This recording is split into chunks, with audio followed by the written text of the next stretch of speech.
Ito daw ay isang amazing way para magbukas o magbalat ng mga prutas at vegetable. Yung buko, meron silang automatic na pambukas. Wow, ang galing.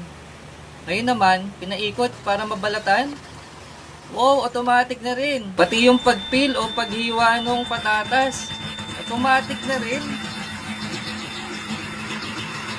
Oh, may machine na rin pala para pambukas ng pineapple. Ang lupit. Mangga, ang lalaki ng mangga niyan at automatic nang nababalatan. Ang lupit. Mukhang kailangan namin yun ah. Pineapple. Wow, naging ano na siya oh, yung cylinder na pineapple tapos i-chop na lang yun. Wow, parang kamuting kahoy, pinipil. Ito hindi ko alam ko, aloe vera ba yan o cactus? Ito mukhang melon.